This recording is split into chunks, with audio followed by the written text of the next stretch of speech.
अभी जरूर नहीं, अभी आपको पता चलेगा थोड़ी देर बाद। तो आप लोग कुछ है, एक इंसान भी है इनमें से। अब कौन क्या है ये थोड़ा सा पकड़ के रखिए और दिखाइए मत, थोड़ी देर जब तक ना बोले ऐसे पकड़ लो। हाँ, उसमें ताबीज को गले में टांग लो। हाँ, उसके बाद सेकंड नंबर फोटो दिखाओ, वो बताएंगे क्या है करके। ईगल, ठीक है। ईगल क्या है? शाकाहारी है कि मांसाहारी है कि शाकाहारी मांसाहारी दोनों नहीं, बल्कि मुर्दाखोर। मुर्दाखोर यानी अपमार्जक, डेड बॉडीज को खाते हैं ना। हाँ, फिर थर्ड, साफ दूध नहीं पीता और सांप सारे जहरीले भी नहीं होते, बदला भी नहीं रहता। हाँ, बदला भी नहीं होता, और इच्छाधारी नाग नागिन भी नहीं रहते। इच्छाधारी नाग नागिन भी नहीं होते, मनी भी नहीं होती। और बेचारा बासा सांप तो डसता ही नहीं। बदनाम करती रविवार इतवार बुधवार के, जिसकी हमने बोलती बंद कर दी है ना। तो नेक्स्ट, ये कौन है? अरे ए हेलो, उसको गलती से यहाँ से जाने के बाद चूहा मत बोलना, बता दे रहे हैं। नेक्स्ट कौन है? सर, हाँ, सूरज मामू। हाँ, फिर उसके बाद ये कौन है? क्या है? वायरस। अरे सूक्ष्म जीव और भी होते हैं, बैक्टीरिया भी होते हैं। जब से कोरोना, ठीक है भाई। ये कौन है? लॉयन है। और ये बेचारा हिरन। अब इनको तो रोज गुड मॉर्निंग मिलती है। तो चलो, पेड़ पौधों को बढ़िया मिलता है। कई सारे देशों में जब बर्फ गिरती है तो पेड़ पौधे हो ही नहीं पाते। ठीक है, नेक्स्ट, पेड़ पौधों को एक साथ जोरदार आवाज में, हाँ, बहुत जोर से आप लोगों में। अब कुएं को शेर खाता है? किसने इंग्लिश में बोले, इसे समझ में नहीं आया। सांप बोलो ना। तो सांप मैं शॉर्ट में कर दे रहे। तो अब इंसान क्या है? इंसान को कर देते इधर बीच से, हाँ, पेड़ को हिरन को।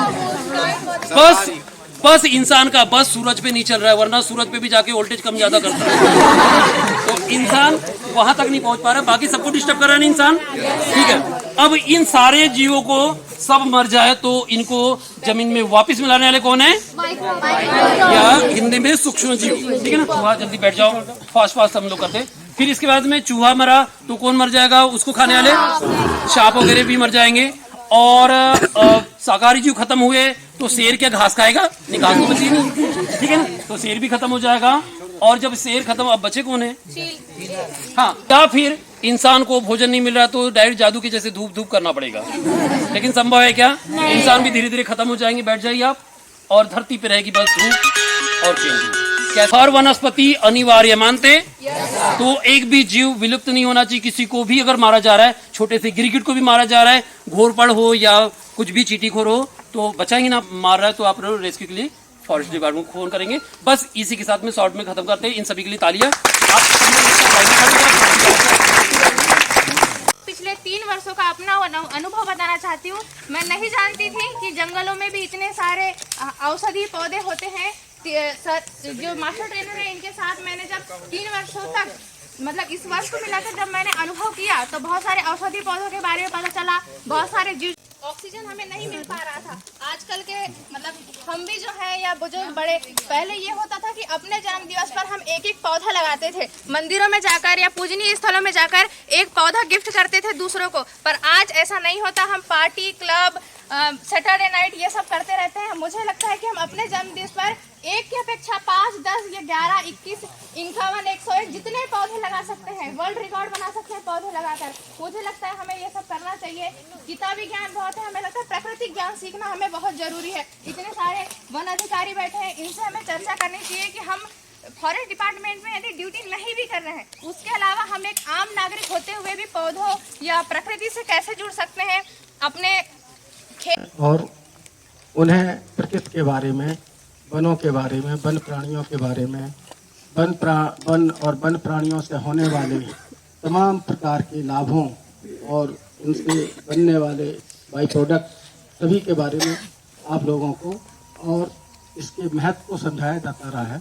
लेकिन आप लोग के लिए पहली बार ये दरवाजे खोले गए हैं अनुभूति कैंप के, तो इसके लिए भी एक तालियां होनी चाहिए आप लोगों की तरफ।